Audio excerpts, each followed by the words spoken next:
What's up everyone, welcome back to the channel, and today we're showcasing another match featuring Shaddolls. This time it's me on the right, playing Shaddoll Performage versus the pure Shaddoll Invoked deck. This video is mostly to showcase that even though you might not have the Invoked engine, there's still a lot of plays that you can do with the Shaddoll deck. The Shaddoll deck overall has a lot of power, so if you're a little bit discouraged to play dolls because you know that the best version of the deck needs Invoked cards, don't be, because the deck is still plenty strong all on its own. The new wave of support cards are really fantastic. All the previous Shaddoll cards have been really strong as well, and we'll get to see a little bit of that here. So die roll to decide who goes first. I believe that I won that die roll. So I start off with my hand. I don't actually have open playable to begin with, but thankfully I'm able to normal summon the Hat Trigger and then use the Spellbook of Knowledge to send to the graveyard, draw 2. And it was pretty crazy. I actually drew into Wendy Squamata off the 2 draws after already having the El Shaddoll Fusion in hand. And so from here we're able to actually get our feet off the ground, actually start making our big Shaddoll plays. Not quite as good as maybe drawing Wendy plus a light, but it's okay. We still get to go into App Cologne and make all of our plays, get to trigger all of our Shaddoll effects, get our big beefy chain links going. It was pretty crazy. I think one time today I played against a Rocket Link deck. We got up to Chain Link 5. 4 of them were my effects, 1 of them was his. And it was able to chain blocks 1 through 3 to resolve all the Shaddoll effects that I cared about. Here, going through the standard stuff, setting the aerial and then sending the trap so that we can banish trap to flip the aerial back up, so that way we can summon back a monster from our graveyard. Oh, I actually misplay here. This monster should be summoned from the banish pile, not from the graveyard. So realistically, I should have banished that Squamata and then summoned Squamata back with the aerial. Just something to note there. And then from here, I was considering a lot of my options. This is the part of Shaddolls where it can get a little bit overwhelming. The decision trees that you have in this deck are pretty immense. I say that as I'm considering it, I'm like, do I want to go for a cross sheep? What will I have if I go for the cross sheep? Or do I just go for the gravity controller here, sending off the App Cologne, getting our search? I think ultimately I end up going for the gravity controller because it gives me an arrow to summon Winda, not in the extra monster zone, and it gives me a dark that I can use with the with a Shaddoll card in order to make a Winda on my opponent's turn as well. So even if they out one Winda, it has a double Winda or protection. So it's pretty difficult to play around, especially if you're playing Shaddolls. I elected to go first in this match. I don't know how good of a decision that was. As I've been playing more and more, I think it's a toss-up, especially with the Super Polys in the main, whether or not you should let your opponent go first as Shaddolls. Because if they brick and they attempt to build a mediocre board, you can Super Poly, your Shaddoll Fusion is live to send your cards. So there's a lot of cool stuff that you can do from that point. But if they open the absolute nuts, it can be hard to come back from.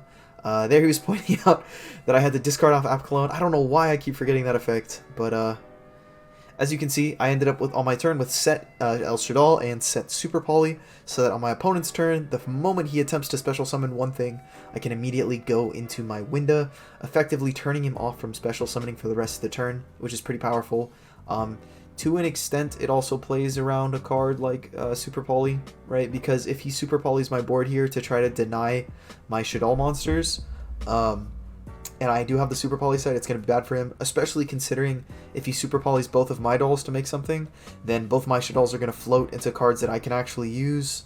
And here we go, we're El Shaddolling away into our Winda.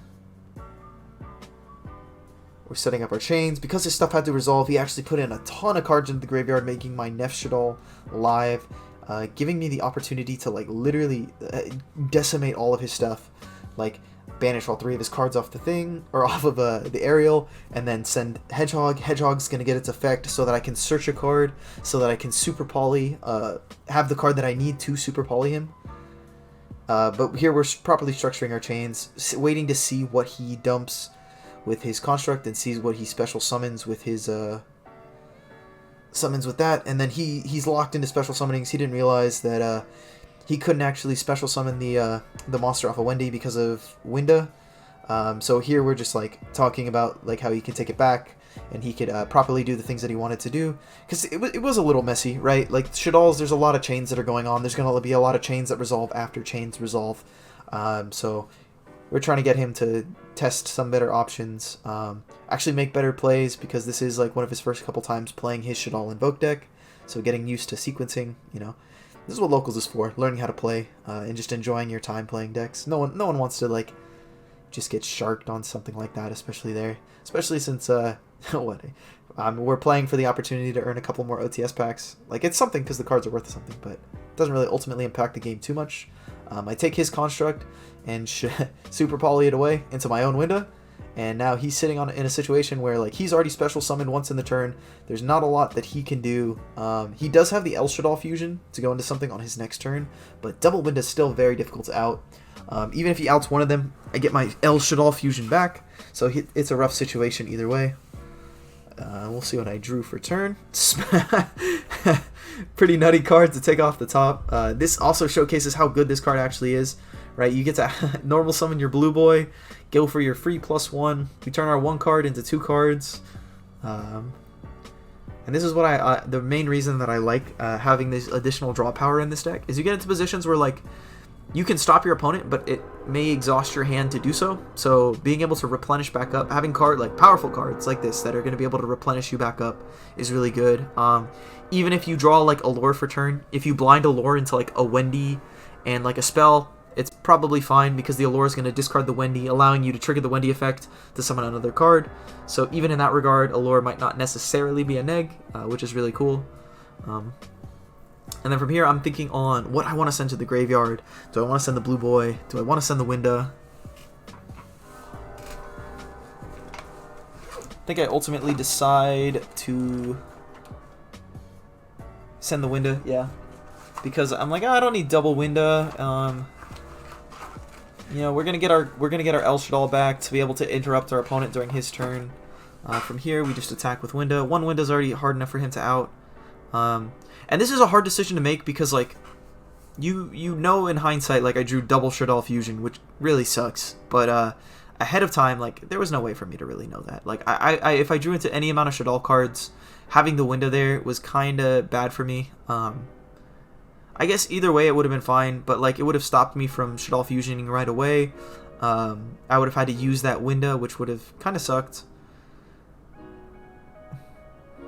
Maybe in hindsight it was better to leave the double Winda out there, because it would be more difficult to out. Because now here he just crashes, but our Windas float, we both get our L's back. And so that he can invoke, you know, make his Macabre. I actually don't have any lights yet. So he's, like, looking at my grave light, like, oh, I really want to make this Macabre, but yeah, at no point in this game did I have access to any kind of light, or maybe later in the game I do.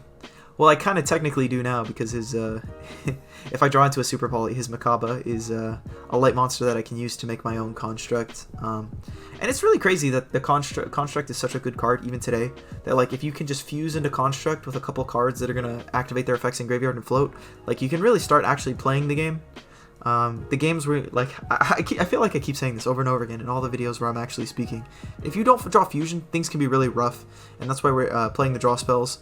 I was actually playing for, I think it was either first or second place in the last round of the tournament, but both against Rock BA, but both games I wasn't able to draw into any of my fusion spells. I drew into, like, sideboard cards, but I just couldn't see any fusion, which was really unfortunate.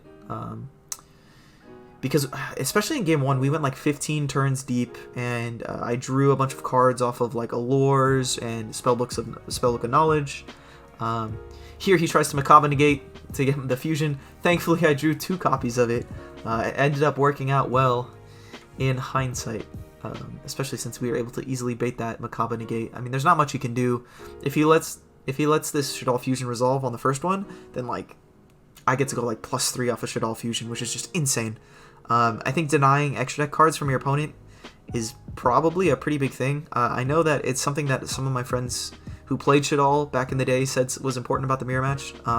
Like not ending on Winda was kind of important, because if you left Winda on the board, your opponent could make their own Winda and like trigger all their effects, maybe like send a dragon, pop one of your cards, fix their hand, things like that.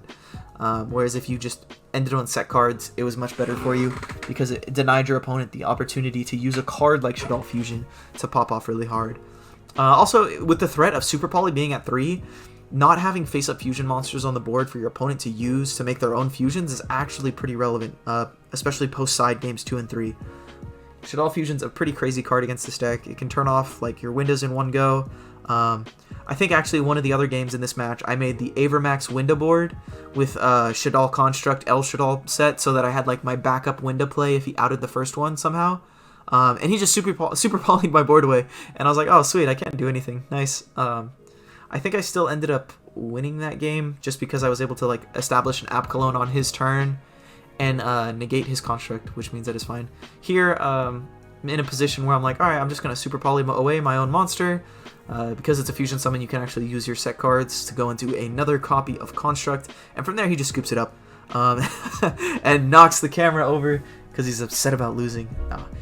We had it precariously put, but as you guys saw, there's still a lot of power even in the pure Shaddoll list.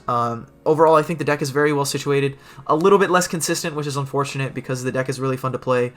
Every single game that I played today was actually a grind game, so it was really nice being able to push back super hard, and it makes the fact that it makes not drawing spell cards a little bit, or fusion spell cards a little bit easier, because if you can draw them at some point throughout the game, you can still play the game. You have cards like Hedgehog, where if your opponent attacks into them, you can draw cards.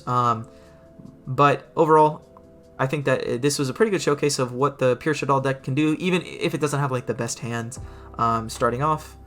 Let me know what kind of Shaddoll list you guys are testing around with. One of my friends is convinced that Orphis Scorpio is the next evolution of pure Shaddolls. I don't know if I'm convinced, because he wants to play like 3 copies of the plant that summons it from deck, Lone Fire Blossom, and I'm like, I don't know. If you draw a Scorpion or Darlington Cobra, it's kind of bad. But let me know what you guys are doing to innovate this deck. Let me know what you guys think. Comment down below what you guys might want to see next. And this has been Underclocked here. I hope you guys enjoyed, and I'll see you next time.